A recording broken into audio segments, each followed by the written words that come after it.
meeting of the City Council to order. Roll call, please. Mayor Smith, Here. Pro Tem Davies, Here. Councilmember Podencorn, Here. Councilmember Wiggins, Here. and Councilmember Scribner. Here. Everyone is present. Thank you. Thank you. We'll have the pledge of allegiance. Put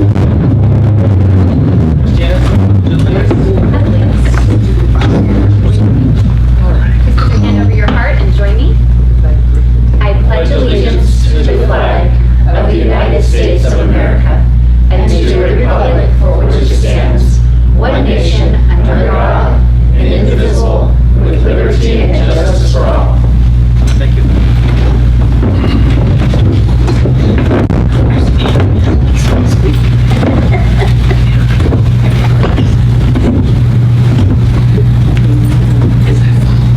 Are there any audience oral or written communications before we start our first item?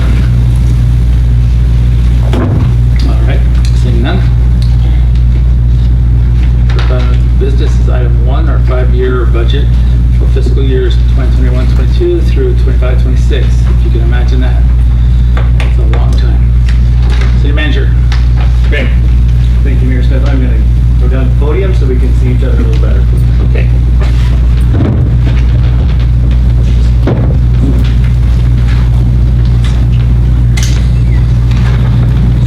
Smart, snuck in the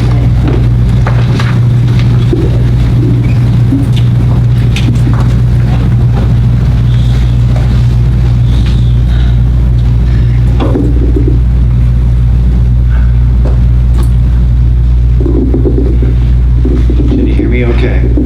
You're good? Yes. Thank you.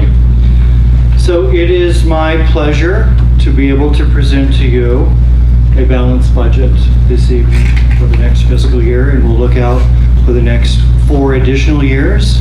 The balanced budget and some challenges that we have, but the good thing about, the nice thing, beautiful thing about a 5-year budget is that we can have a look out. We can see what challenges and opportunities are before us. But the most important part is that we're balanced coming out of this year with reserves, and we expect to be balanced for the next 5. So challenging, of course, as we look backwards at the recession, which was not so long ago, and now we're in a pandemic, or just coming out of a pandemic. So government has its challenges, just like businesses, families, households, so on and so forth. So many things have been unknown to us as we've taken this journey, right? But we are smarter as a city, I can guarantee you that. City staff is much smarter and much more efficient than, quite frankly, we have ever been. Challenging times push us to be smarter. We have 65 slides that I'd like to go through tonight. It's a reflection of what we have here, and this is the full budget. This is over 500, maybe 600 pages of details.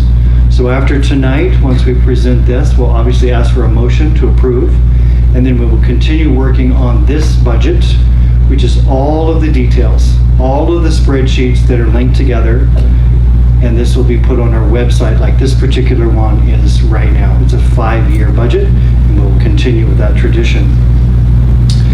It is award-winning, of course, as you know, Distinguished Budget Presentation Award, GFOA, Government Finance Officers Association, thanks to Hannah and her team putting this together. But I want to thank the City Council for your support and your leadership throughout this pandemic and as we move forward. I want to thank Public Works, Don and his staff, Tyler, Public Safety, Tehachapi Police Department, Chief Krager and his amazing Public Safety Department, Administration with Ashley, Airport with Ashley again, thank you. Our Economic Development, Corey Costello, Development Services with Jay Slosser and his team, planning team, Community Engagement with Key Budge up in the crow's nest behind us, and of course Finance, wrapping all of this up. So I'm very happy to start the presentation. So if you'll go along with me at your workstation, we have the slides printed for you, so we can flip like we did last year during the Zoom presentation. We'll do one slide at a time. I want to make sure certain that the city council and the audience understands all of the details, because this budget is our playbook. This is the Bible as we move forward for city government, local government, which matters most, I believe, in these challenging times. We can't look to Sacramento. We can't look to Washington, D.C. for leadership these days. It seems like it's faulting, and we provide the leadership here, and we do what we can to continue to provide that great service. So I'd like to start first with some expenses to keep in mind for this budget, the challenges that we've had. So if we flip to slide 3,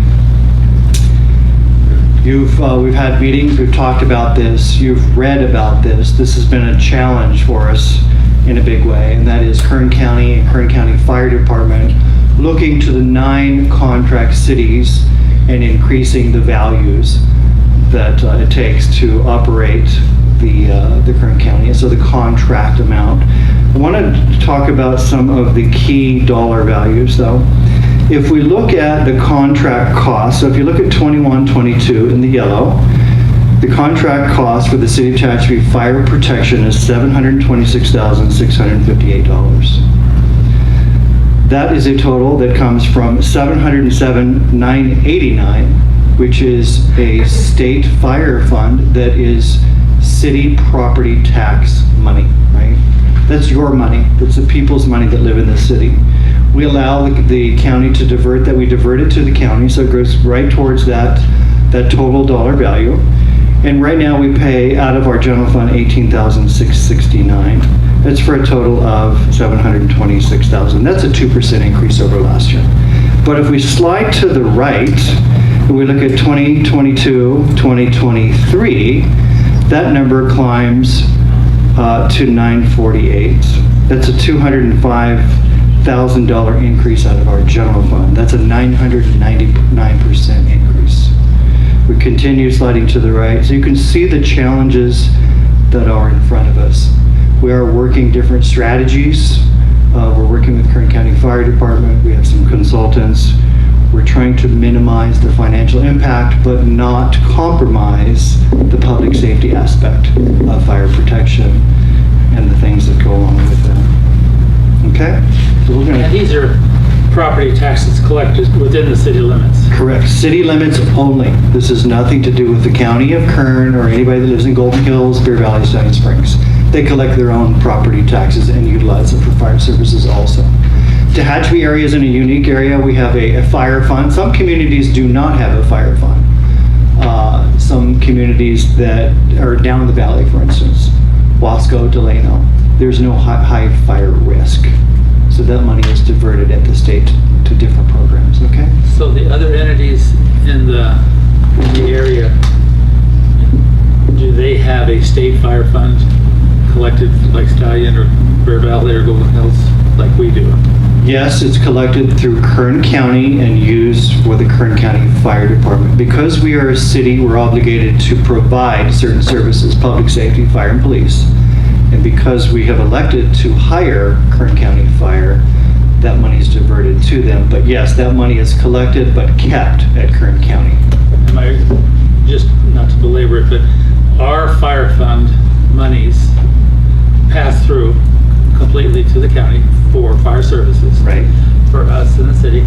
Do the ones collected in the other areas of the community, Stallion, Bear Valley, Golden Hills, do those come to this area of Kern County's fire fund? Or is it in their general Kern County fire fund? I would have to look into the specific answer for you. Good question. I am assuming that Kern County diverts that money to Kern County Fire Department for fire protection in the Tehachapi area because that's where those dollars are collected. That's just a curious question. Good question. All right.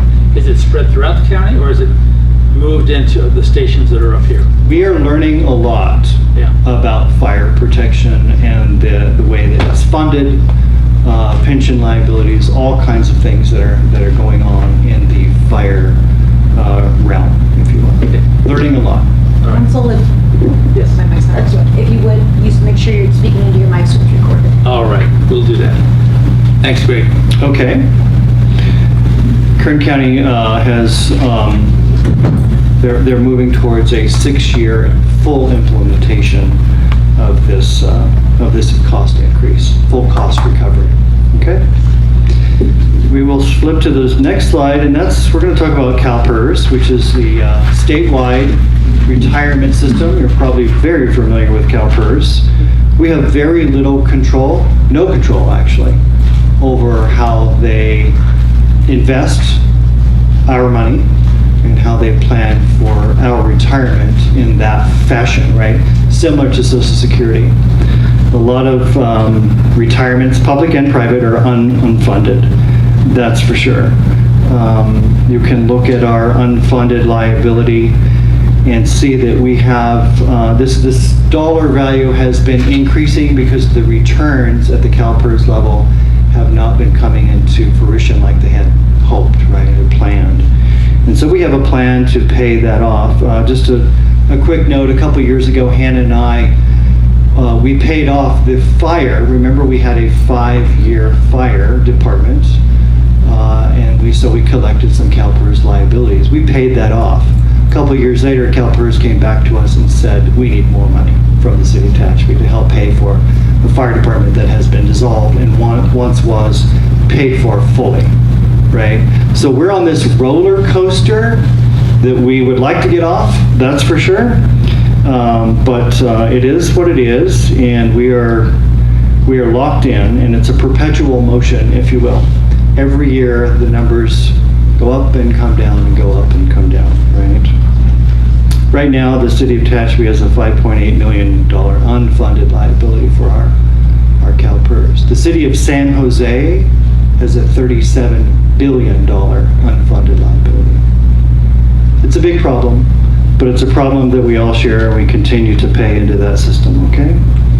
Kern County Grand Jury has been doing some investigating on different retirements within the Kern County retirement system, which is not CalPERS, and they have a significant underfunded liability also. I just want to point this out, okay? Slide 5, general fund subsidies. The general fund is one of the only funds really that the city has the ability to spend at its discretion, right? A lot of the water, sewer, grant funds, we are required to spend it the way that the rules are laid out. Of course, there are rules with general fund also, but this is a fund that we have some flexibility, if you will. So I want to talk about some of the funds that are subsidized. Airport, of course, heavily subsidized, $150,000 this year is the estimate. And then if you look at 22-23, we have a $159 estimate, an additional $220,000. That's because Ashley and her team are really good at getting grants. And when you get a grant from the FAA or anyone, you're required to match it. Most of the time, it's 10%. So we have a $2.2 million grant. Remember, we have the drainage improvements, the taxiway relocation. So it's improvements that we're committed to do, we need to do, we're happy to do. And the fortunate thing is we have cash in our general fund that allows us to do that, right? Landscaping and lighting districts, or LLDs, we'll talk about those a little later. They're subsidized also, and in certain neighborhoods, not all, because we don't want the grass to die, we don't want the trees to die, we don't want to turn off the streetlights in certain areas, okay? So you can see the subsidies, the total next year is estimated to be $434,000, and so on and so forth. Yes, ma'am. I know that it's a constant source of frustration that the airport is not totally self-sustaining, but is it true that it's often the case with a resource like that has ancillary benefits that a city chooses to understand that it's going to operate at some measure of deficit because it's just going to require improvements, it's a resource, it's access to our community that we know we can't do without? Short answer, yes. We're committed to aviation. We're committed to a safe airport. It's a small general aviation airport with some challenges. A short runway, if you will, density altitude. It's hot out today, so not a lot of people can take off and land. We don't have commercial operations that help subsidize, or if you will. We do have revenue that comes into the airport. We can talk about that a little later, but it's very minimal. Hangars, ground lease for hangars, event center, parking, things like that. Some of the alfalfa fields that we transfer money over from our wastewater operations. So it's a minimal amount of money. The list is short, but we're always looking for opportunities to grow the revenue source so that we can shrink this number down. A couple years ago, we were getting it down to nearly zero, except it takes cash to operate a large asset like this. Last year, we put down the dust control measures. We did a lot of weeding, different things to make certain that it is a very, very safe operation. And so that translates into $150,000. I appreciate that. I just know that's, it's not always easy to see from looking at the budget why that would be an understandable way to manage that. Okay. Moving on to slide 6. Insurance premiums. As you would expect, insurance is going up across the board. We're talking here about workers' comp, other insurances, which would be liability, property, vehicle, employment, earthquake, business, travel, employment assistance, crime shield, those sorts of things. We can see those rising every year. Last year, our insurance premiums went up 173%. This year, we're expecting 8%. Next year, 4%. But we just recently received a letter from our insurance carrier telling Hannah and I, and the city, all of us, expect large increases because of earthquakes, fires, floods, hurricanes, tornadoes across the country. So these are big groups of government entities that insure themselves together. But when there are large losses, somebody has to pay that bill, right? So everyone has to contribute more money. So our insurance continues to go up. Okay. Did we experience any sort of relief from our insurance because of the shutdown during COVID? Did the insurance companies work with us at all because of the limited nature of work that was being conducted? No, not at all.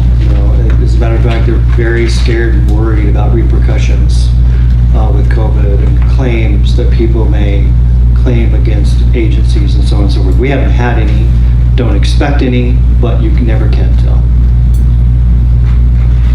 Okay. And then some other major factors, water right purchases. So obviously this has been a topic of ours for some time now. There's a limited amount of water within our valley, the Tehachapi Valley, the Bry Valley, and Cummings Valley, 3 separate basins. We're talking about the Tehachapi Valley only. It's adjudicated, meaning there are specific water rights that people or agencies own. We expect to plan for and spend $3.2 million on water right acquisition over the next year or so via a loan or connection fees, right? We're fine. I want to make sure that everybody knows that our basin underneath us is very, very healthy. Very healthy. We have years and years worth of water underneath. We also are bringing water up with Tehachapi Cummings help through the State Water Project in Brights Lake, and then we recharge water, so on and so forth. And as developers develop, there has to be an answer to the water question, right? Where you're going to get the water, how you're going to provide it. So nothing will ever be recommended to be approved unless the water is there. If we own the water, then the developer pays a connection fee to the city, and that reimburses us, right? Or they can bring water. There are quite a few different scenarios that could take place, okay? Water capacity increase, which is our GSP or groundwater supply program, something we've been working on for a while. Environmental, design, engineers, so on and so forth. We expect to spend about $100,000 next year on that project. Going to replace Cherry water main. It's a $500,000 endeavor. So on Cherry Lane, between Tucker going east towards the Cherry Lane Estates, That water line has had 3 significant leaks over the last couple years. It's old and it needs to be replaced. Public Works has identified that as a capital improvement, so we'll be looking to make that replacement so we don't lose water and we don't go out and fix and have a catastrophic event. We need water to flow freely for public safety. Water tie-in, Mojave well to the Snyder well. All of our wells are named. We have 2 wells. One is the Mojave, the other is Snyder. $300,000. We want to tie those together because we blend water, right? Sometimes one well produces a lot more than another. Sometimes wells are connected right into the system. Sometimes wells feed the Curry tanks. In this case, we'd like to blend water. All of our water is completely safe, well below the state water quality standards. But as you know, this area was used for farming for many, many years. There's some high nitrate levels in certain areas. The ash tract, remember, Mayor Smith, we took that over per the county's request and annexed it in because of high nitrates. Same thing here. We want to be able to blend water so that we're always providing the safest water possible to your taps at home. So that's a $300,000 endeavor. And then local streets and repair. I know Don is very excited. Actually, everybody in this room is probably excited whenever we spend money on asphalt. Yes. We have $350,000 per year for the next several years allocated towards asphalt. Okay. I might mention real quick, and I'll do this again tonight at 6, but we have started the slurry seal project in the city of Tehachapi today. It'll go through next Monday. We're slurry sealing a lot of city streets. And we've also started the Snyder Avenue project, which is curb, gutter, sidewalk, and then asphalt to come later this summer. Very excited about spending money on asphalt. On that project, since you just brought it up, is that coordinated with trash collection? Yes, very much so. So that the streets that Don and Corey and Andrew, they all very coordinated. Waste management, I might mention, they've been very good. They're putting together a couple additional trucks because of the trash and the recycling. Got it. Thank you. You guys are way ahead of it. Already broken. We can find some money for a new microphone. Now I can hear myself. Wow. Okay. A couple other major factors I just want to, and then we can get into the entire budget presentation. COVID-19. Normalizing revenues, not just for government, but for everyone, right? Our widget, customer service. I'm gonna try to do this. Well, one of these. I think it's the... Is that better? Better? Okay. Can't stress enough how much COVID has impacted all of our lives, personally and professionally. Financially, is what we're talking about tonight, right? It's had a serious impact on everything that we do. And we're minimizing that. We're surviving it. We're pushing through it. And we will persevere. Public safety, criminal incarceration. This again, I can't say enough about this. The state mandates that have allowed criminals to have a rotating door. It's like one of those doors at a hotel. It's embarrassing, it's ridiculous, and it's causing us harm, right? Chief could get up here and talk, I'm sure, for an hour or more about how ridiculous this whole situation is. It's causing crime to rise in every community. It's causing us to spend more taxpayer dollars on this locally without any state funding to backfill it. The repeat offenders and increased contact with our police department, it worries me a lot for our officers' safety, for our public safety. I want to point that out because in this case, we're talking about money, but we're spending more money now on policing than we ever have because of the state mandates, okay? Okay, if we start now on page 9, this is just a simple slide talking about our revenues. So the city of Tehachapi revenue projected for next year is $27,492,875. A large amount of money that's entrusted to your team here. We have 10 different companies that we're looking at here. General fund, water, capital projects, sewer, airport, refuse, gas tax, landscape lighting, development fees, and transit. And you can see the different dollar values. For instance, general fund, $10,536,000, which is a 38% piece of our total revenue. Okay? Flipping to the next slide, this is the same information, but an easy to read slide. It's a pie chart, of course. And you can look at general fund again, $10,500,000, water, which is in the red, 5.9, and just around. And it gives you a nice visual as to how many dollars are being received in the revenue side for each one of our 10 businesses that we operate. Okay? Slide 11. This is our expenditures. Right? We expect to spend $27,019,000 next year. And this is the same slide that we saw 2 slides ago. General fund, water, so on and so forth. With the dollar values and the percentage, right? You can see that we're going to spend $27,019,000, and our revenue is $27,492,000. Just about a net. That's a good thing. We're not running in the red, and we do have nice reserves that we've been building up over the last couple years. And we are committed to being very efficient with the taxpayer dollars in every department that we have. Okay? Slide 12, same pie chart, easy to read.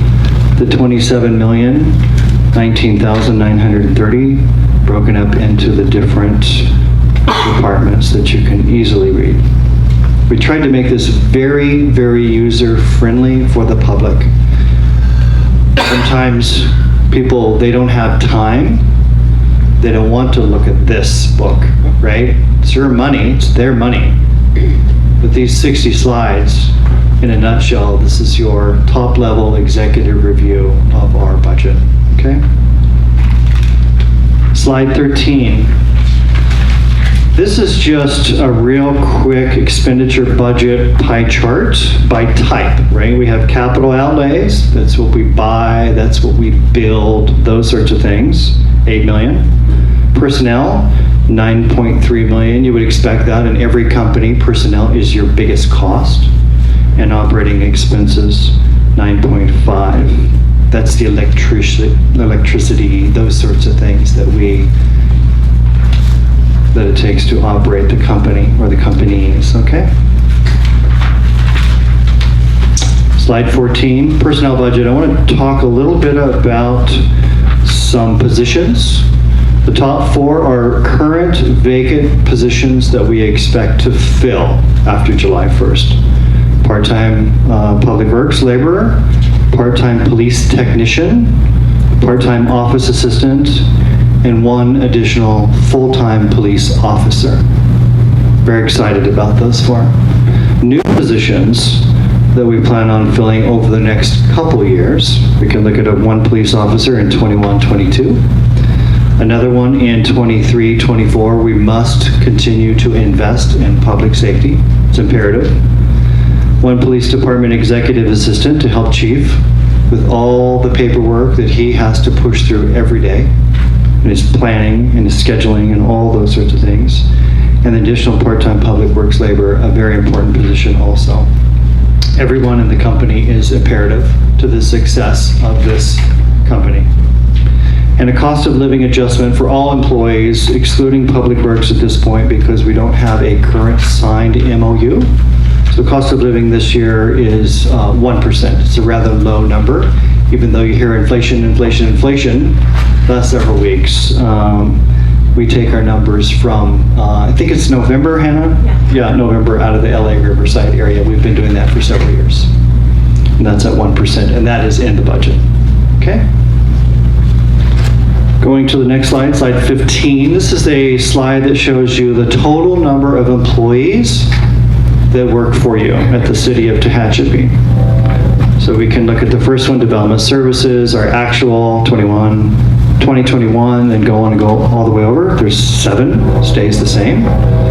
Finance, 6, stays the same. Admin, public works, police, so on and so forth. And then we have our part-time elected and city council and city attorney.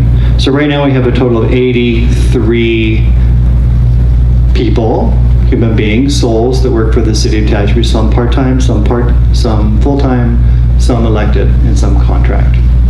Okay.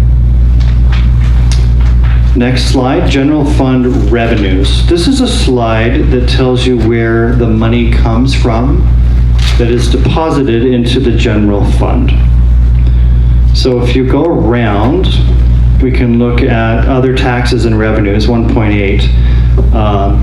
That is city employee labor reimbursements, post-training reimbursement, encroachment fees, court fees, those sorts of bad debt recovery. That adds up. It's quite a large amount of money, frankly.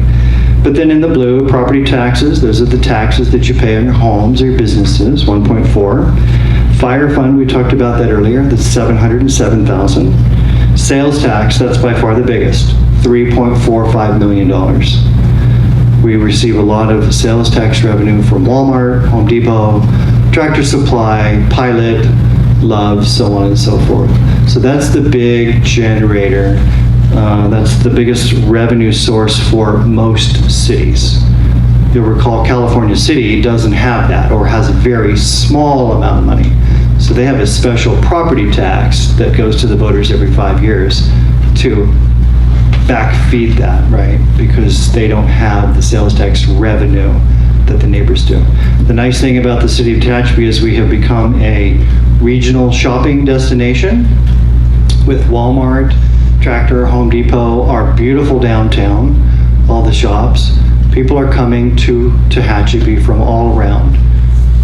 We've invested in an artificial intelligence AI program, and we can see those people coming from California City, from Boron, from Mojave, from Arvin, even East Bakersfield. They're coming here and doing their shopping, and they're making a deposit in the form of sales tax. That money then is collected, and we're using that to match for our grant funds or provide public safety, so on and so forth. So one of the things you want to concentrate is, you don't want to grow, but certainly the sales tax dollars do matter. They add up. Okay? And we can go around. Lodging tax, that's a TOT for the hotels. Motor vehicle, that's the DMV that you pay, your tags. Franchise fee, business license fee, and service revenue. Okay, so those are our top 10 revenue fund generators, 10.5 million. This is basically the same thing, but it shows you the percentage. Didn't round to 100, it's 98.6, but you can see where the money is coming from. The city of Tehachapi received federal grant COVID relief, $800,000 from the federal government, because our revenues were down too, right? Some of you received checks at home from the IRS. The city of Tehachapi did receive some of that also. Okay? Excuse me, Greg, does that have to be paid back? No. Okay. Yeah, that's in the form of grant. It does have to be spent appropriately though. When the money first came out, they're very loose with the rules. We have been very conservative, but basically it's to backfill the lost revenues, right? So you're still providing the services. We didn't cut any positions. We didn't cut any services at the city of Tehachapi in any department. We held our own. So this backfills labor costs, those sorts of things. So no, it does not have to be paid back, but you must spend it appropriately. And I can assure you that we are. Thank you. Okay. Slide 18.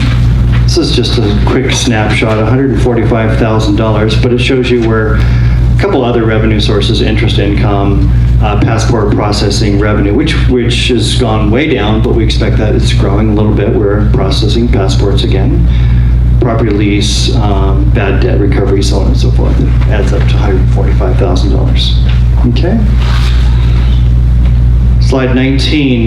This is a comparison between 21-22 and 20-21. So if you look at sales tax, the variance was a positive $307,000. So we actually received $307,000 more than we did last year. Okay? That's a big amount of money. Is that year to date or since last June? So it will not be finalized until August. Hannah, is that right? For the 2021? Yeah, about August. We close in August. Yeah. So, but this is our projection. We're going to come in really close to that. Okay? Does this count the COVID relief? No, this is just, if we just look straight sales It's tax. just sales tax. Straight sales tax. So we did very well, Yeah. actually. I don't think your mic is on. I don't see the red button blinking.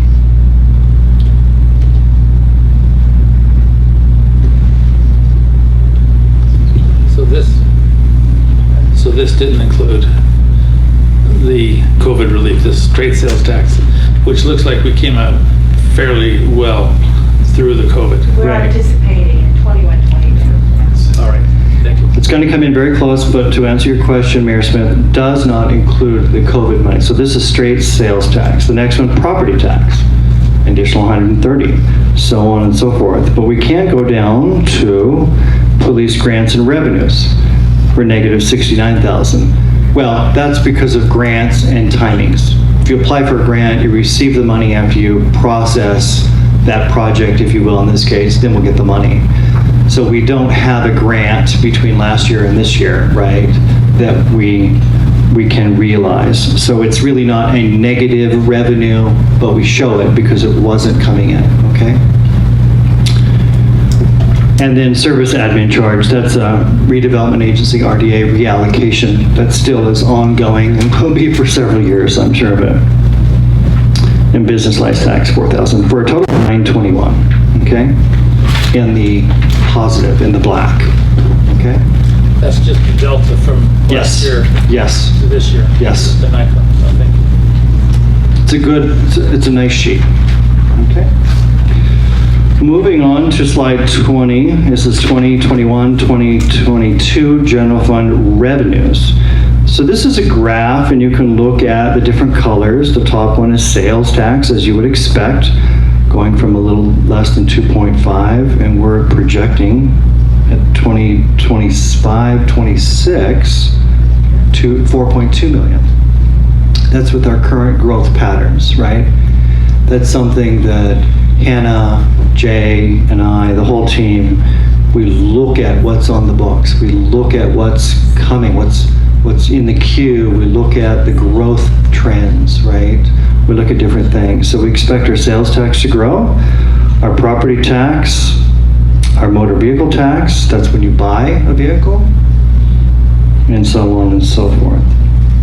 The business license and the franchise tax, we see the minimal growth.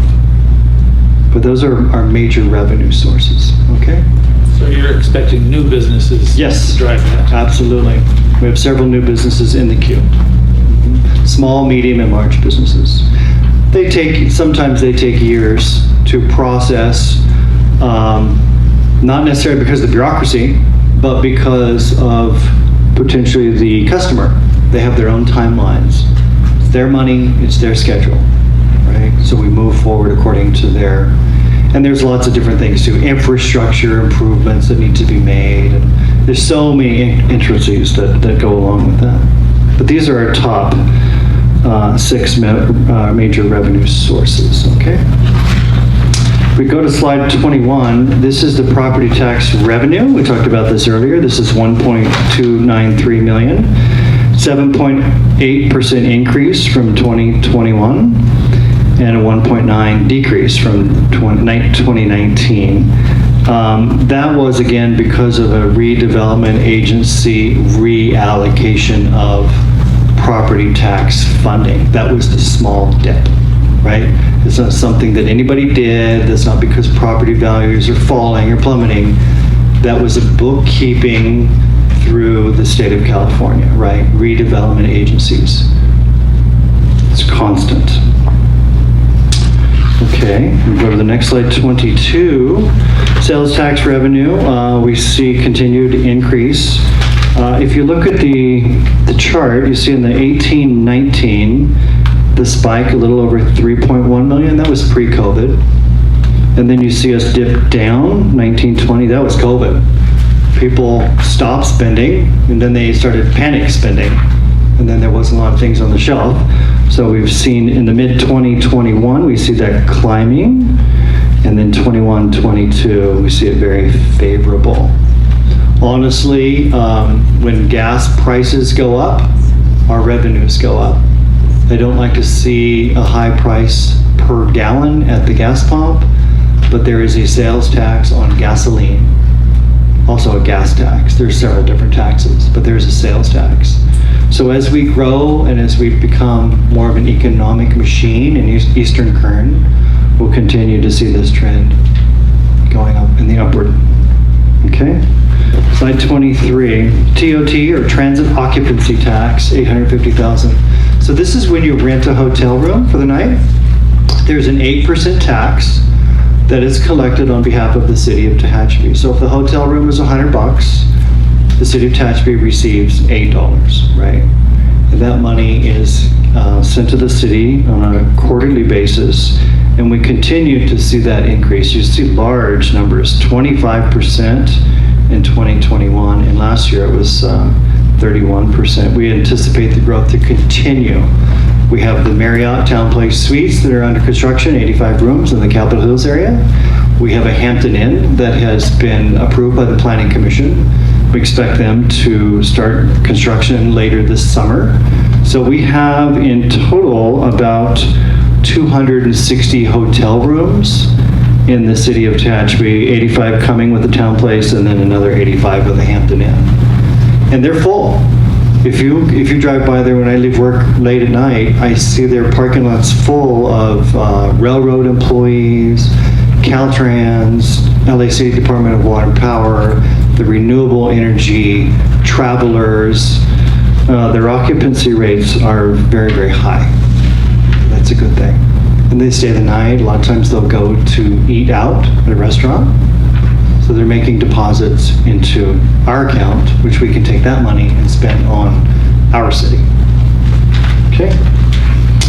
Slide 24, VLF or Vehicle License Fee, about $1.5 million. Again, this is when you register your car, right? So the DMV collects cash from you for that vehicle, and that money is allocated out to different agencies based upon population.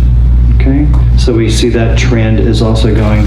It's kind of funny to watch these trends because even during COVID, it didn't dip. You'd think people would stop buying cars, but they didn't, right? Or stop registering their cars maybe.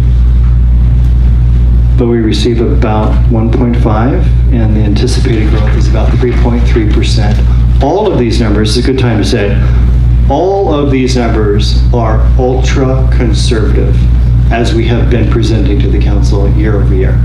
We present very conservative revenue numbers. We spend our money very wisely, and we're proud of the fact that we can come back to this council every year with a balanced budget and reserves. Going on to the next slide, 25. Almost $10 million in general fund expenditures, right? So capital purchases, 64 million, personnel, 6 million, operating, 3.5, and a little debt service of $164,000. So that's just an easy read pie chart. Okay. Slide 26, 2021, 2022, departmental general fund expenditures. This is the money that we spend out of the general fund, right? Finance, Public Works, Development Services, Economic Development, Police, 4.4, just about $4.5 million. Elected officials and non-departmental expenses. So this is a really easy to read pie chart on where the $10 million is spent. So future deficiencies in the fire fund will come out of the general fund? It has to. Right. Whether it's a Kern County. That's going to be a large piece of this chart next time. Correct. And at this point, the city of Tehachapi, like all of the other cities that have been faced with this, cannot pay what Kern County is mandating that we pay. Maricopa has already gone, 2.6 million, 2.3 million. It's ridiculous, actually. They said they can't pay. Taft can't pay. We just can't pay, and if you can't pay, you won't pay. So we have to figure something out, something different, that's for sure. But public safety comes out of general fund, 100%. Thank you. Okay. Slide 27, this gets a little more detailed as to what we have and what's going on here. There are two slides that I'd like to have you kind of toggle between page 27 and page 28.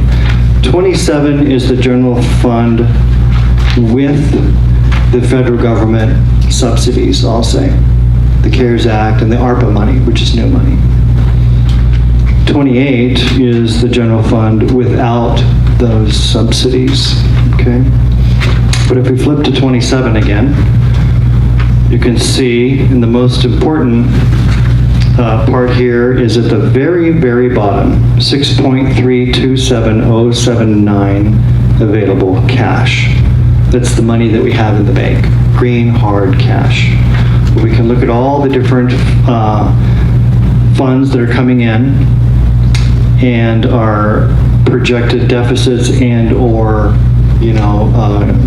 surplus. Last year, you can see mid-year, we had a 35,500 surplus, and this year we're looking at 583 surplus. But next year, and this is the beauty of a 5-year budget, we're looking at about a $460,000 deficit. What does that mean? That we need to work even more smarter. We need to grow our revenues. We need to do different things. The really good thing is we have money in the bank to be able to backfill that. This story is the story that every government agency is looking at right now. Okay? If we flip to page 28, it's the same fund, but without the general fund subsidy from the federal government. So you can see those deficits are a little different. Okay.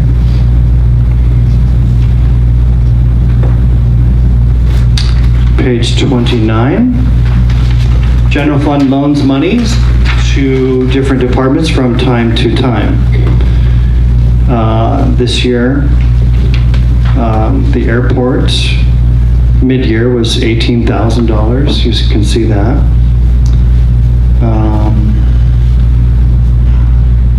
Transit fund, we have to subsidize transit, our dial-a-ride, as you know. Facility impact fee fund, there were some revenues there, so on and so forth. So this is just a snapshot on that. And that is the general fund at the top level. Any questions on the general fund? We can also come back to it if we need to. No?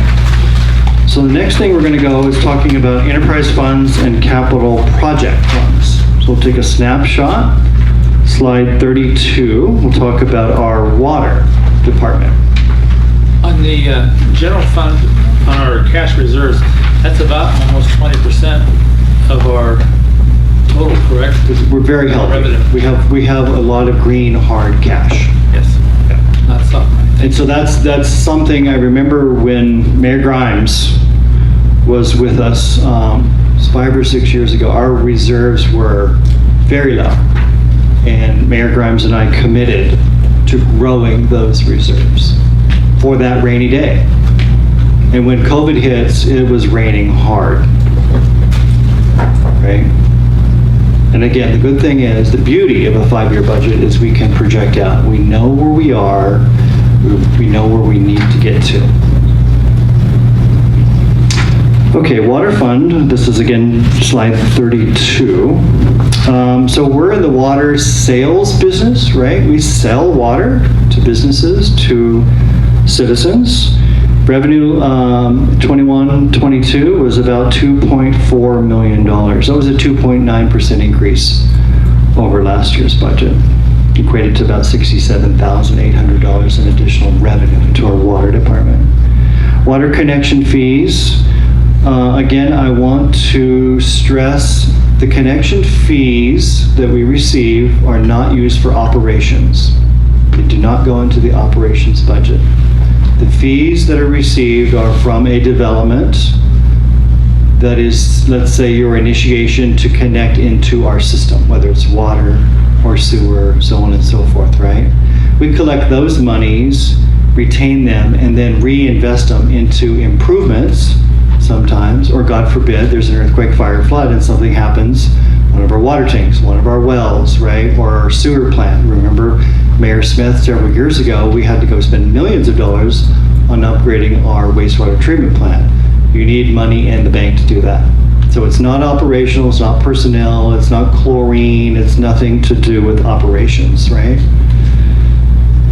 And these are very conservative. You see, we only have 33.2 EDUs. EDU stands for Equivalent Dwelling Unit, I'll remind you. So a home is one, right? And so we're using a very small number of 33. You hear about the address or building in Alta Estates or maybe Sage or so on. Those are great projects that we work on, but we do not budget for them in the connection fee column.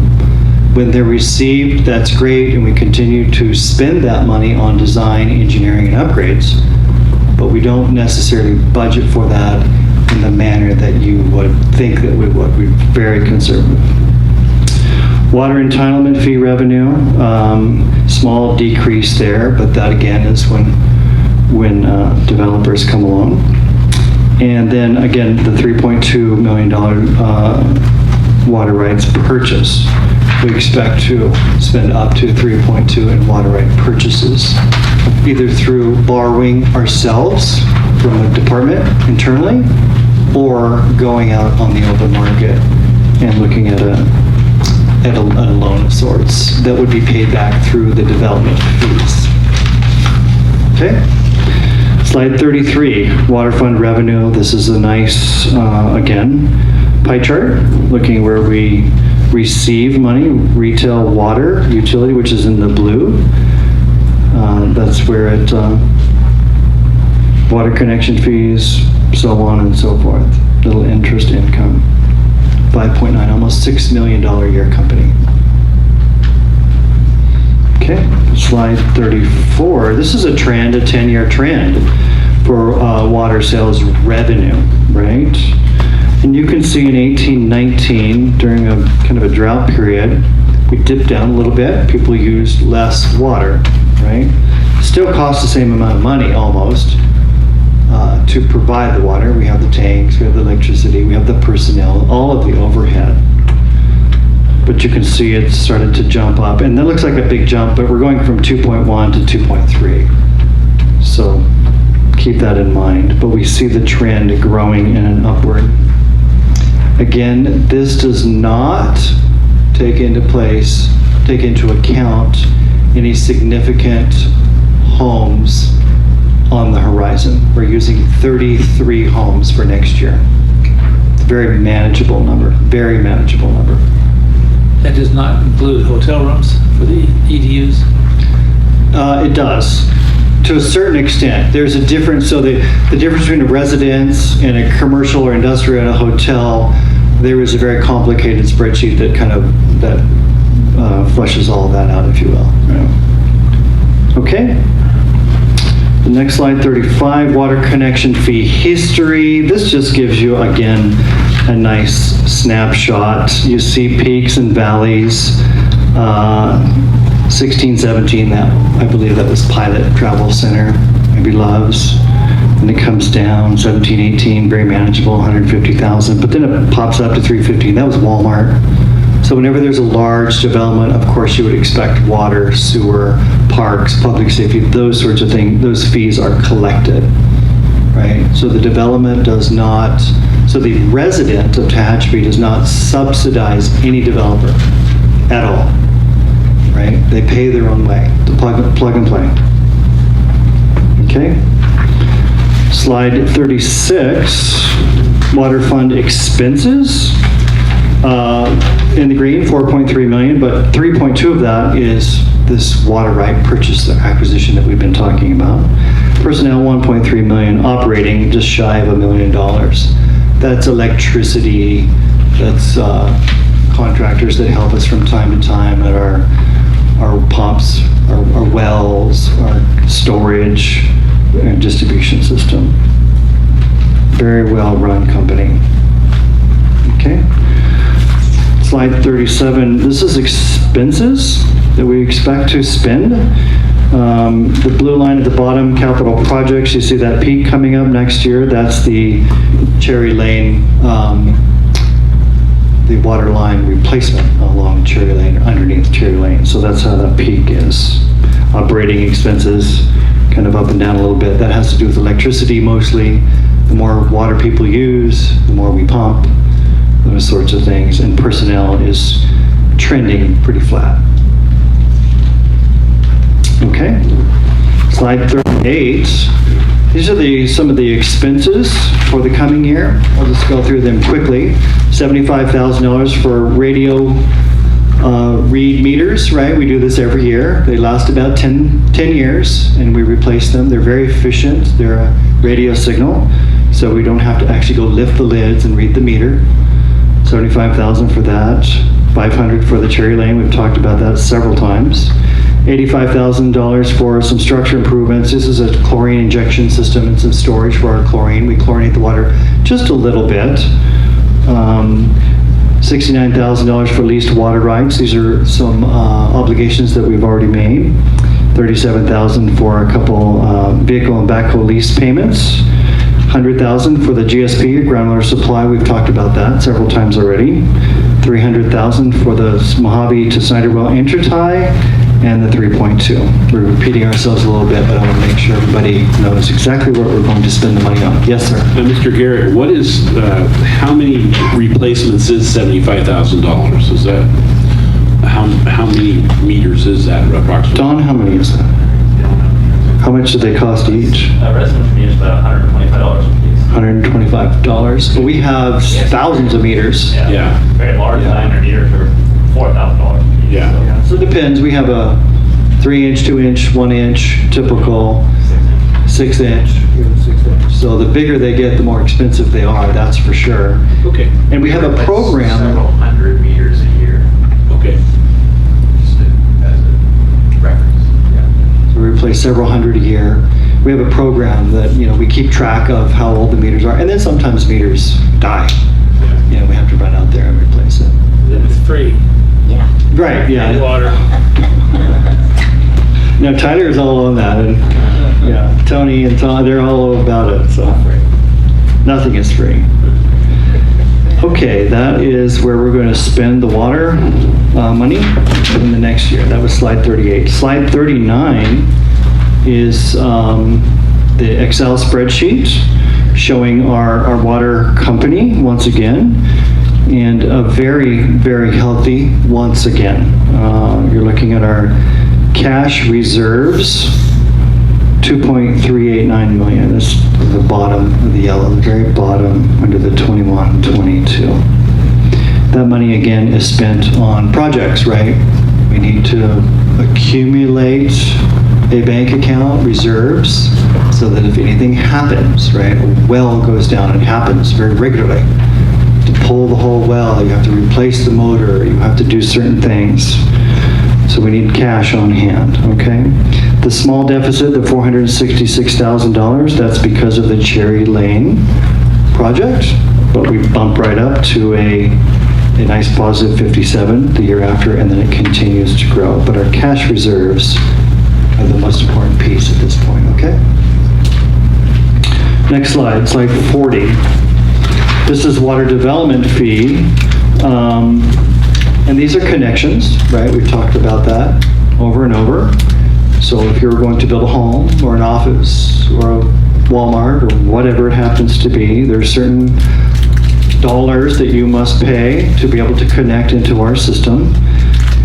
And so, once again, we continue to spend this money, and so this money, this grows. This is like a roller coaster. You receive the money, you design and engineer something, and then you spend the money, and then you receive it and you spend it, right? And so that is that's what this slide is showing you. So lots of money in, lots of money out, as required. Okay. Slide 41, this is the water fund summary. So this is everything combined, right? All water combined, operational, development fees, all sorts of things. Total revenue, $5.9 million. Again, ending cash is the thing that really matters at the end of the day, because we receive a lot of revenue, but we spend a lot of money on operations and improvements. Okay. Slide 42, sewer fund revenue budget. So this is our wastewater operations, right, at the plant out by the freeway. We have revenue of almost $2.2 million. Connection fee revenue. There's a difference between the 33 in the water and the 41 EDUs for sewer, and that's because of a different ratio. So we use less water now than we used to use a couple years ago. Washing machines, washing machines, dishwashers, toilets, showers, they use less water. So there's a different ratio that we apply to that. All has been approved by City Council in the past. All the ratios, all the numbers. What are the total fees for someone coming in to pull permit for a home for water and sewer? What's the water connection fee and the sewer fee? We're up to about 16,000 total. Yeah, it's about half what the City of Bakersfield charges. So a lot of times we hear, oh, our fees are too high, but it's about half what the City of Bakersfield does. But it's really, and I'll answer your question in a second, but just to kind of lay the groundwork, it all matters on what that particular agency has and needs as far as the infrastructure, right? So your fees are based upon your projected growth needs, right? Do you need to expand your sewer plant? Do you need to drill a new well? So on and so forth. But I believe our fees are less than $20,000 for a new home. Yeah. But it depends on the use of the building, right? If you're building a Walmart, your impact fee is higher than. Well, sure. I was just like a single family residence. What's the typical fee? It's a super good question. I'm sorry I don't have. I know it's up around 16,000, 17,000 for a while. It's less than 20, and I will get you that number tomorrow. It's not that important. It's just a rough. But like you said, people say, "Wow, that's a big number," but it's a lot less than our surrounding cities. So the thing that really impacts residential building these days are state mandated requirements, like fire sprinklers in new homes. That's not cheap. Solar in all new homes. That's not cheap. And so those dollar values are far greater than the basic needs, if you will. Okay. Okay, we're going to go on to slide 43. This is again just a nice easy read pie chart for the sewer fund revenue, or wastewater, right?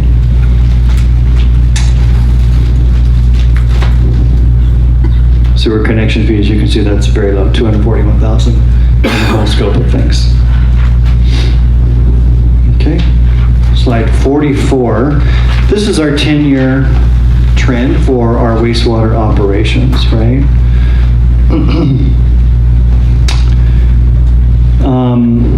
You can see that, you know, it trends nicely. There are some peaks and valleys, but if you look at it, you know, that high 2.187, it goes down to 2.1. That's a $37,000 delta. That's hardly measurable in the whole scope of things. Again, we'll receive our actuals when we close our books in August, so we'll get an exact number that's put into this budget, but it trends very nicely on our revenue side. Okay. Slide 45, these are sewer connection, development fee revenue, history, and trends. Once again, if you look, start on the left side, $470,000 was pilot, or maybe Loves.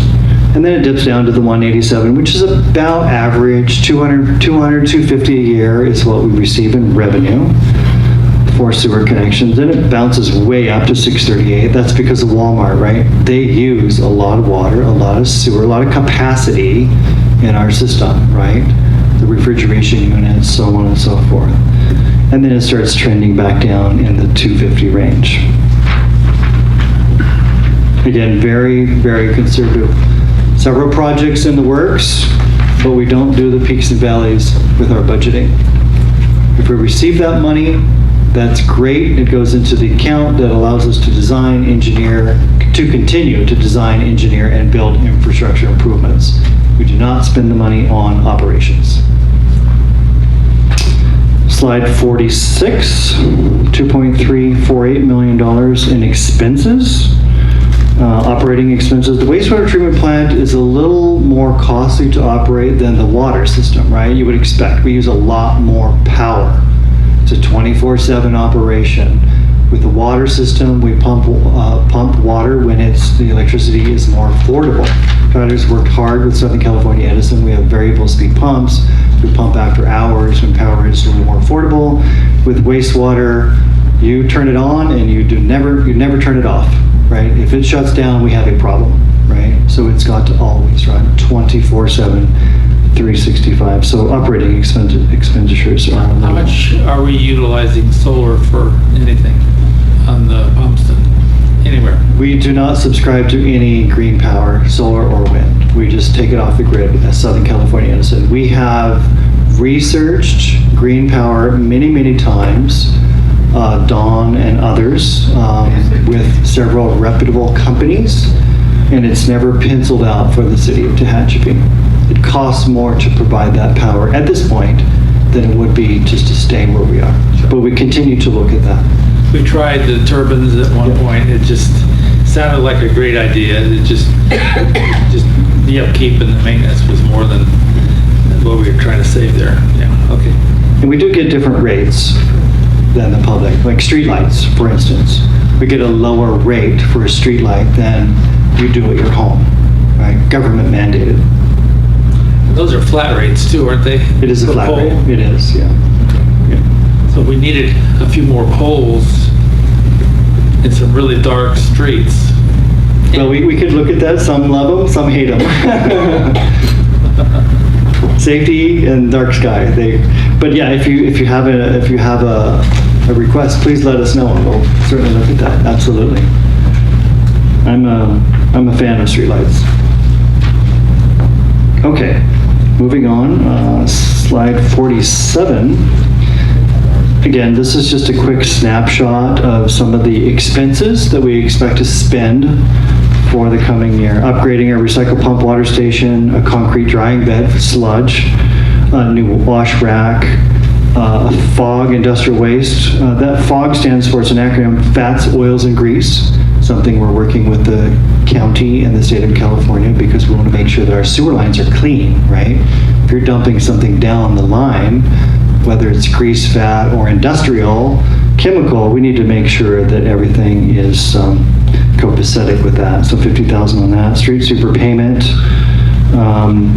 vehicle and backhoe lease payments, airport land lease $14,206. That's the property that the wastewater treatment company leases from the airport company to spread our treated effluent in the alfalfa fields out in the event center, right? Part of the GSP, the brilliance of GSP is not only will we, inject, percolate water, treated water for reuse, but we'll also be able to reclaim that land so we can continue working on our event center, which should be a benefit for the community recreation-wise, but also more revenue for the airport. This is a side note. And then $100,000, we've talked about that for our groundwater supply GSP project. So slide 48, this is our sewer or wastewater operating fund. Once again, it takes a lot of money to operate a plant, and we have nice surpluses for the next 5 years, and you can look at the very bottom where we have about $1.782 million cash on hand, and that grows over the next 5 years to 2.7. It's a success story. But that money could be spent real quick, right? Something happens. Let's see, slide 49, 2021-22 sewer development fees. This again, not used for operations. It's improvements to support the growth, should growth occur, and capacity increases. So these are monies coming in through development fees, and we can look across the board. And that again, it's that peak and valley, the Walmarts, the pilots, the 20 homes, those sorts of things. We project it as best we can. Right now, today, we have 1.855 million in that account.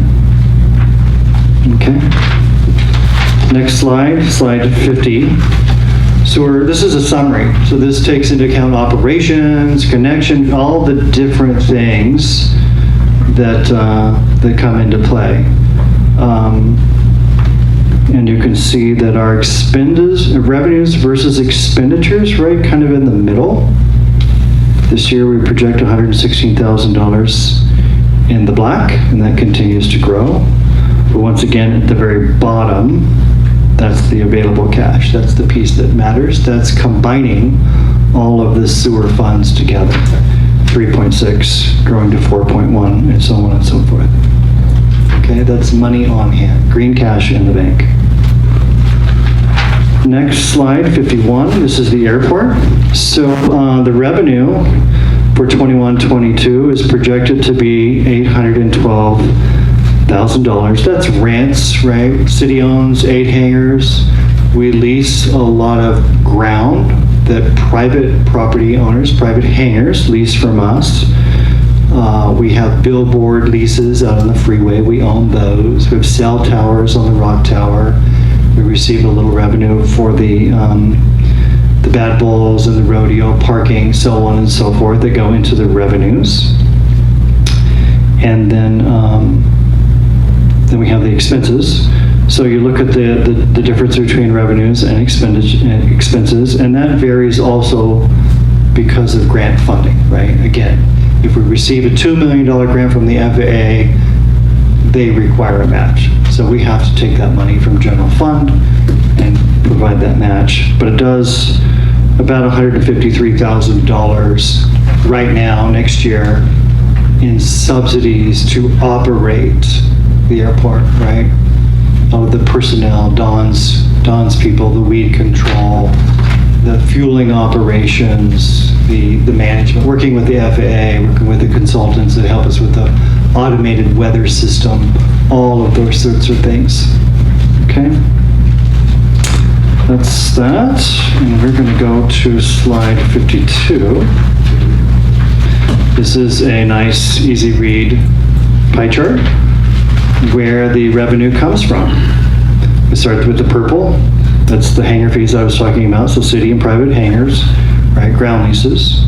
Property leases, that's the billboard, cell towers, $137,000.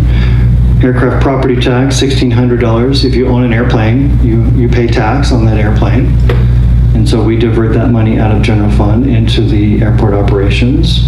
The general fund subsidy, $153,000. Other revenues, $4,500. That's the parking that we've received from TMRA, things like that. California Airport Aid, Caltrans has an aeronautics division, believe it or not, and they grant us automatically, as long as I actually ask for it, we do, of course, $10,000 to help with our airport operations every year. Fuel sales, $308,000. We sell jet fuel and aviation gas. And industrial park land leases. This is the Pruitt lease and everything kind of on the outside of the fence. So Pruitt's, the airport industrial park, and then Sierra Technical, so on and so forth along Commercial Way. Flip to slide 53. This shows a 10-year trend, so we'll start at the 16-17. That's where we carried a $1.4 million, and Mayor Smith, you'll remember that. Our auditor said that will never be paid off. That's not a loan. You cannot interpret it as a loan. You need to just write it off. So that's what we did. So now we're back into this normalized trend of revenue and expenditures, right? And right now, we're subsidizing about $153,000. At the end of every year, we write that off. We do not carry it on the books as a loan. Okay? That's what that is. Next slide, 54, airport operations. This is, again, easy read pie chart. Personnel, capital expenses, fuel purchases, and operating expenses. This shows, and that sliver for capital purchases is awfully small, isn't it? 2,000 bucks. 0.02 or 0.2%. Slide 55, operating funds. So this is the Excel spreadsheet looking back 2 years, a year and a half, and looking forward the next 5. This does take into account the FAA grants for the drainage improvements and the taxiway relocation and different things that's coming and going. Okay. Next slide, slide 56. This is specifically in regards to the 2 projects. So you can see the 5-year lookout for the cash allocations for those particular projects. We are working with the FAA, or I should say Ashley is working with the FAA. There is a potential for more money from the FAA, which will reduce our match.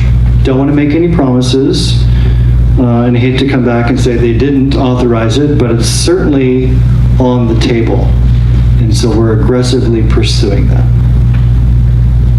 Okay. Slide 57. This is a summary. So this is everything put together, all the revenues, all the expenditures, all the grant funds, everything. And you can see that that we run the small deficit there, and it takes a lot of money. You know, last year was just about $1 million. This year, 1.5. 22, 23, it's going to be over $5 million. That's because of the grant, right? All those monies are put into that big bucket. Okay. Slide 58. This is trash summary. You'll remember several months ago, the County of Kern petitioned the City Council for support with a property tax increase through a Prop 218 process where we would receive a little additional money through a property tax initiative for trash cleanup, right? When somebody goes to the landfill, inevitably, they lose trash out of their truck or their trailer, right? And Don and his guys end up picking it up, at least in the city of Tehachapi, and we appreciate that. But it's chronic. Or if you're at Love's Travel Center, you open your door and your spouse opens their door and napkins go flying, right? It's a constant problem. So the city of Tehachapi is going to get about $56,000 annually to help support that activity. That money is in here. But really we want this to be a net at the end of the day. So whenever we're picking up rubbish at your home, different things, is it Cal Recycle? Corey, what's the name of the? Cal Recycle. They're a state agency. They're making it very tough for agencies to move forward. We have a trash can at our home. We have a recycle bin at our home. They're going to be implementing a 3rd can at your home. So that means 3 trucks are going to be on our roads. That means you're going to have to manage 3 cans. That means you're going to have to pay more every month through the billing to be able to provide for that, and they don't care. We have tried and tried until we're blue in the face. We asked for an extension. They've granted us some time, but somewhere in the 2023 timeline, we are going to be required to implement a 3rd can, which is going to be used for organics at every home and business. Okay? Does that include landscape waste or clippings? Yes, everything but, let's say, a palm frond, because it doesn't, but grass clippings, those sorts of things, yes. Organic, okay, not necessarily food. Food, but also grass clippings, anything that you would put maybe in your garden, Yeah. It's required by state law. It's one of those unfunded mandates, and whether you like it or not, you're going to implement it. Whether or not it works for your community, they don't care. And it's costing us, quite frankly, a lot of money at City Hall in regards to staff time. Corey, Hannah, Hillary, Ashley's team, they spend a lot of time on trash, organics, recycling. It's quite the monster, actually. Okay? Slide 59. These are our expenditures. So if you look at, personnel, it's very flat. But it's always actually the operating. But this is what we pay Waste Management and others to provide the service to us, okay? Have they improved at all since we complained recently? I will tell you that we are very frustrated with Waste Management. When bin sanitation provided trash service to the city of Tehachapi, there was not a day that went by that a problem was not solved to our satisfaction by the end of the day. With Waste Management, it's quite frankly the opposite. We are spending so much time trying to make certain that Waste Management provides customer service that is due to us, due to our residents. It's extremely frustrating, lots of chaos, and it's unnecessary. They've changed team members many times. They've changed processes many times. But it's chronic. And some citizens, I work with Hannah and we give them their money back. It is not right to take money from somebody for a service you don't get. Right. Waste Management is not happy about it, but that's irrelevant. You're not going to get paid for a service you don't provide.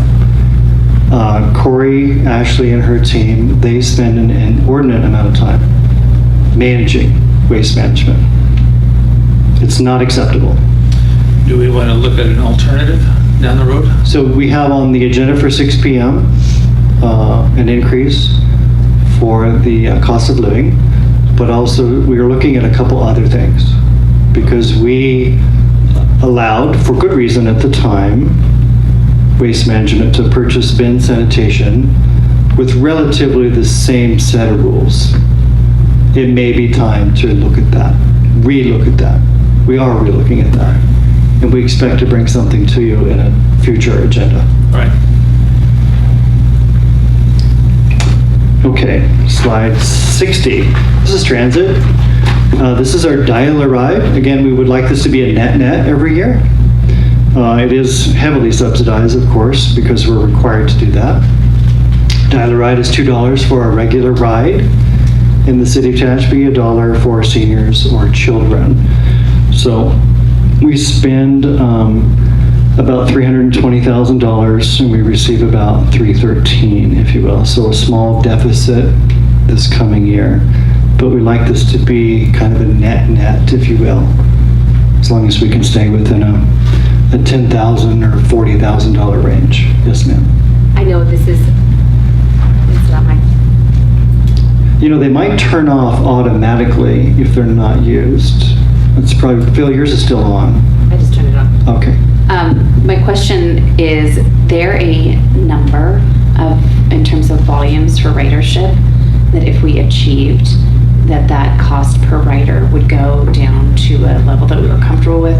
Or is it just by virtue of the fact that it's designed to be there as a catch-all for folks that really have no other options for rides, and it's going to be a situation where some years will come out okay, some years we'll pay more than we want to, but it's really a matter of just being a basic fundamental safety requirement for the city to provide? Yes to everything you just asked. So it's a frustrating process. So Hannah leads this department, if you will, or Hannah and Corey work together, but it's something that we must provide by state law. We must subsidize it, and if we don't do it, then the state don't allocate road money. So it's required by law. We work with Dial-A-Ride and Kern Regional Transit very closely to help promote ridership.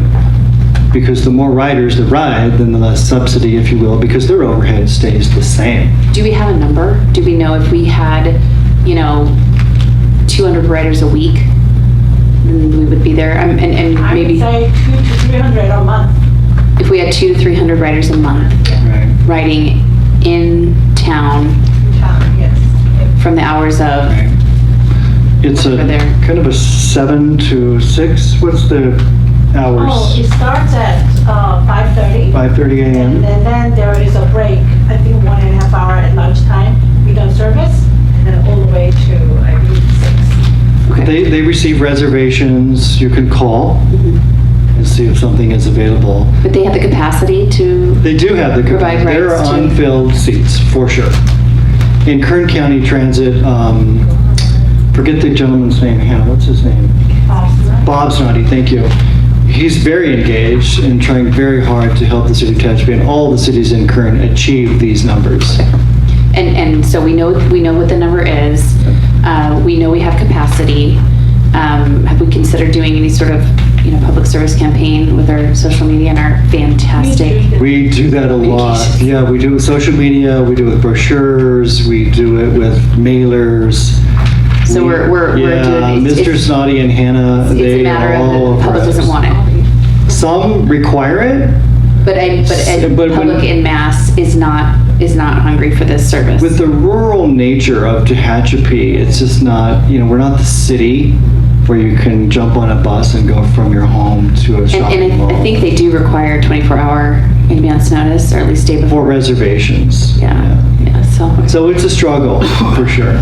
Once again, it's a state program that it may work for a large city, but when you apply those rules to a smaller city, rural setting, it doesn't fit well.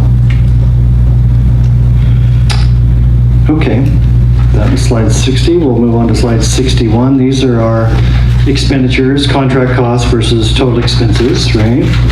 So you can see what we pay, and then the difference, the delta between what we pay and what it actually costs us that we have to pony up and pay that, right? Okay, slide 62, special revenues. This is just a quick snapshot. SB1, Senate Bill 1, road maintenance and rehabilitation. If you you can see that we have 223, 231, 654 in 23, 24. Those are very nice, large numbers. They're getting to where they need to be for asphalt management. And I might say again, we're very excited that starting today, slurry seal in a lot of streets in and around the city for the next week until next Monday. And then we have some other projects in the queue too. Streets and Roads Fund, facilities impact fee. We receive a little amount of money for facilities, developers pay. TDA bike safety, that's $2,000. We receive that every year, should we request it. Typically, we'll use it for bicycle helmets. Chief will give them out at the National Night Out, so on and so forth, so kids have some protection. And bike rack, same thing, every other year, and so on and so forth. So that just gives you a snapshot of some of the different special revenue funds, okay? Flip to the next slide, 63, which are capital projects. First one on the list, the tree planting and stormwater, which we've been waiting for a couple years, yay. We received that grant about 2 years ago, but the money wasn't available to us until this year. And so Andrew and his team have been working hard on designing, engineering the irrigation system, selecting the different trees, because you just can't get the tree you like. You've got to get the tree that the state of California approves. So that has gone out to bid. Bids were received, and we're looking to plant about 450 plus or minus trees along the Boulevard, Valley, Tehachapi Boulevard, Valley Boulevard, and Curry Street, and then Antelope Run also late this summer, early fall. Snyder Gap Closure, we talked about that. So Snyder Gap Closure and Snyder Avenue Road Rehabilitation, those two funds, they're separated slightly. Those are different grant funding. One is for curb gutter sidewalk, the other is for asphalt, so we'll be doing that this year. They've actually mobilized. Did they not, Don? Yeah, they've mobilized. So all the signs are out, traffic control and different things, so they've started that project just today, so we're really excited about that. Pinion Road Extension, we received a $931,000 grant to extend Pinion Road from the Heritage Oaks neighborhood, connecting it to Denison Road. That's dirt now, so when we receive the money, we'll be building that in 21, 22, and then alleviating the dust, right? The people will be safer and less dusty. So that'll be 2 lanes only? 2-lane street road, yes. Okay, and then any development adds the Yes, they other would. lanes and curb and gutter. Correct. Okay. So that is that. 63 has 64. LLD, which I'll remind you is Landscape Lighting Districts. So some of the new neighborhoods, we started with the KB, one of the KB projects, I think it was Autumn Hills years ago, and they self-tax themselves. We have the public hearing every year for landscaping and lighting, right? To maintain the grass, keep the electricity on for the street lights, the trees and flowers, so on and so forth. So this is all of them that we have on the books. You can look, Heritage Oaks, Clearview, Autumn Hills, so on and so forth. And you can see the revenue that we receive. Heritage Oaks, 43,000. Expenditures, just about a net, but you can go along and see that some of them are better off than others. And we're looking into some options. I know Mayor Smith, you've been asking us to do that. And we want to not subsidize these with the general fund. Currently we do though, because we think it's very important to keep the grass green and so on and so forth. When are we gonna get, It turned off.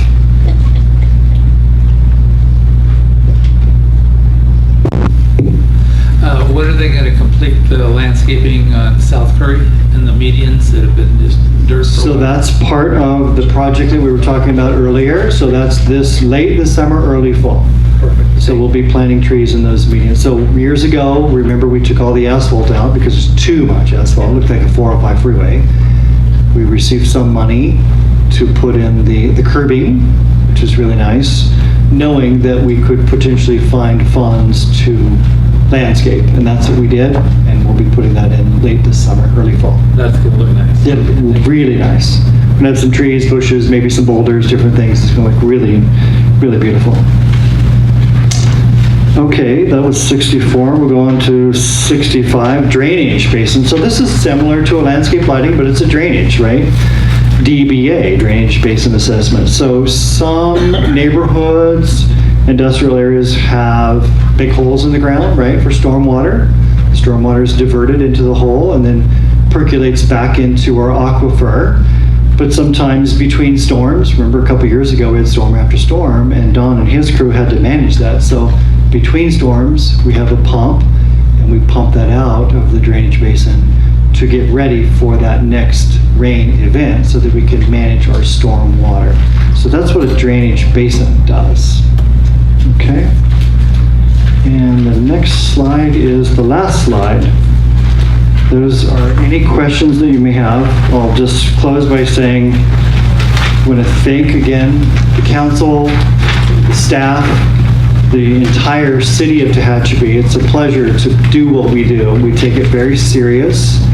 It's reflected in our budget or playbook, and we take it very serious. And I don't have the agenda in front of me, but unless there are any questions, we'd like to get a motion to approve this particular presentation. I'm going to go back to my seat so I can look at my agenda.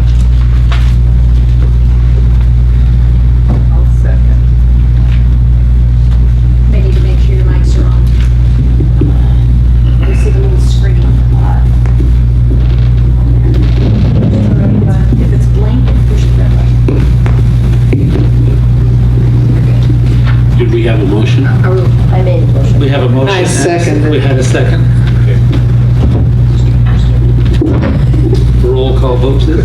Greg, well, to start, we have two resolutions on here. We have the resolution adopting the budget, and we also have the resolution adopting the salary plan, so that's on the same item.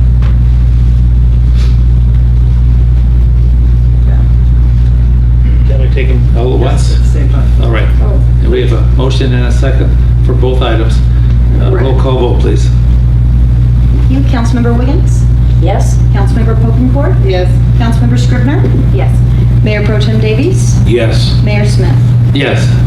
Okay, we have a 5-0 vote adopting a resolution approving the City of Tehachapi's budget for the fiscal year 2021-2022 and preliminary budget for fiscal years 2022-2023, 2023-2024, 2024-2025, and 2025-2026. And we also have a 5-0 vote adopting a resolution establishing the salary plan for each position classification in city service and repealing resolution number 54-20. Thank you. And from the council, I'm sure I speak for all of us up here, to every person employed in this city, and especially in finance and administration for developing a budget that has reserves. In today's times, cities are very much struggling, and we're happy to have a very healthy budget. Our outlook is okay, but we're very conservative on what we think we're going to get in, and we'll be conservative as on our expenditures, so we keep our reserves intact. So thank you, everyone, and pass it along to every employee in your departments. Thank you, Greg. I'd like to second that with what Mayor Smith. When I ran for city council, they said this is going to be your main thing is the budget. You need to be on top of it. You need to study it. You need to know it. And thank goodness I have a wife that does this for a living. So we go over it every year. We sit down and so I'm learning a lot of things. I've talked to Hannah before. I've talked to Greg, asked a lot of questions. So it's great to be part of this organization that is so on top of it, that we have money in the bank, that, you know, our streets and everything that we have, not like some other cities. I'm not going to name any other cities. I'm just saying proud to be part of this organization from everybody, from our city manager down to each employee, everybody in the office. I appreciate everybody's hard work. Thank you. All right, thank you. Assistant to the city manager report. Alright, lower this down a little bit. Greg's a little taller than I am, so. Thank you, Mayor Smith and council members. As we pointed out earlier, and Greg mentioned this in his presentation, but although the budget's in great shape, we have great reserves, we have a balanced budget, we know that there are challenges looming out there, and some of the challenges we cannot necessarily solve right away or necessarily solve on our own. So as part of that, I know the council's definitely expressed its clear intention, determined the community views and our current quality of life. And so the city is interested in conducting, with the help of a group called the Lou Edwards Group, an objective, statistically reliable survey of the city of Tehachapi to profile the needs, priorities, preferences, and satisfaction related to city services and facilities, measure community interest and additional funding for those city services and facilities, and gather the data on a variety of quality of life issues and policy related matters. So as part of that, we would like to, the first step of that is to kind of determine those attitudes, and we would like to work with the Lou Edwards Group to serve as lead consultant on this effort. And as an initial step, they'll develop the appropriate questions and consult with another group called FM3, which we also have an agreement on the agenda here coming up shortly to produce the survey. This survey will they'll develop an initial strategic recommendation as described in its proposal, which is attached in the agenda. They'll assist the city in developing or adding value to selected copy for engagement opportunities, communications materials, guest columns, copies for things on the city's website, and PowerPoint presentations and things that when we speak to key stakeholder groups and influential members of the community. They'll provide those materials for review and approval by the city as described in Exhibit A in the scope of services, which is attached in the agreement. We've gone through the marketplace for reliable firms that do similar work and that can perform this service, and really determined that the nature of this service, the reputation of the Lou Edwards Group as a service provider and the quality of work that they do and that's sort of why we're recommending them for this work. Hiring them is consistent with our policy regarding the use of consultants for such services. The fiscal impact of these services have been budgeted as a consultant expense. The cost for these services is $6,000 per month on a month-to-month basis as described in the attached agreement. So we'll use them as long as we see fit and need to, and then at that point we'll be able to end the agreement. There are also some additional hard project costs that will be budgeted separately as needed by the city throughout the project. But this is an opportunity to sort of gauge the public on what we're doing, what the priorities maybe should be in the future, and then gauge their appetite for funding those priorities moving forward. So our recommendation this evening is to approve the agreement between Lou Edwards Group and the City of Tehachapi and authorize the mayor to sign. If you have any questions, I'd be happy to answer them. Any questions from the audience? Council member comments? All right. So these would include public forums and things? Public forums, there will be an actual survey, which is part of the FM3 contract we'll get to next, but it will be done via whether the web, email. They still do phone surveys as well. Those are still a thing, and they'll get a statistically accurate sample size, but then there will be a lot of communication on city websites, potentially public workshops, and that sort of thing as well. So there's a wide variety of services that go with this sort of consulting and gauging the public opinion and their priorities. All right. Thank you. Do I have a motion? I so move. I'll second it. A motion and a second. Roll call vote, please. Councilmember Wiggins? Aye. Councilmember Pokencourt? Yes. Councilmember Scribner? Yes. Mayor Pro Tem Davies? Yes. Mayor Smith? Yes. It's a 5-0 vote to approve the consultant agreement between the Lou Edwards Group and the City of Tehachapi and authorize the mayor to sign. Thank you. Item number 3. All right, this one goes right in conjunction with the last item. FM3, also known as Fairbank, Maslin, Mullen, Metz & Associates. They're a leader in conducting research, allowing cities to evaluate their budgeting practices and priorities via resident feedback. Conjunction with the Lou Edwards Group, it's the intention of FM3 to identify resident opinions and impressions of the City of Tehachapi, our services, and identify voters' budget priorities and potential funding solution for those priorities. The scope of work proposed in this project includes a dual-mode voter survey with telephone and online interviews for up to 150 to 200 registered voters in the City of Tehachapi with a 95% confidence level in the sampling size. So that's how they will do the survey, and that will help sort of Lou Edwards Group use some of that data to strategize and move forward for the priorities for the city. The cost of the fiscal impact for this item, it's been budgeted as a consultant expense not to exceed $27,500 payable at the conclusion of the survey period. And again, hiring FM3 is consistent with the city policy for consultant services. So given that, the staff recommendation is to approve the agreement between FM3 and the City of Tehachapi and authorize the mayor to sign. Any questions from the audience? Any questions from council? Yeah, I have one. Corey, how long does something like this take? This will be fairly quick. I believe the timeline is they're looking to mid to end of July to start the process and start the actual survey. You're looking at a sample size of about 200. And again, it's like anything else. It's just getting those people willing to return the phone call, pick up the phone, respond to the email that they might get. So yeah, the timeline is very aggressive to probably have the data back from this study, at least from the survey, beginning of August. Okay, thank you. I think that's important. So there'll be talking about our future liability with fire services that are going to be going through the roof for the cost. And they'll check, I mean, and they will ask really how important that is to a voter or to somebody who lives in the city. Yes. You know, and then again, what are the other priorities out there as well? And then how would you suggest those things get paid for? So that's really what they're doing. There's a variety of questions that go into the survey. They cover a wide variety of topics, all for prioritizing, you know, budget expenses and how to pay for those in the future. Thank you. Any further comments from the council? Do I have a motion? So moved. I have a motion.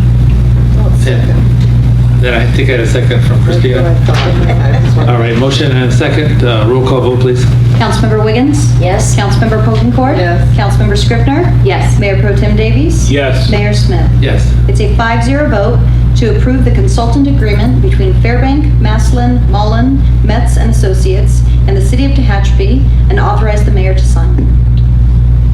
Thank you all. So we're adjourned until 6 o'clock. All right.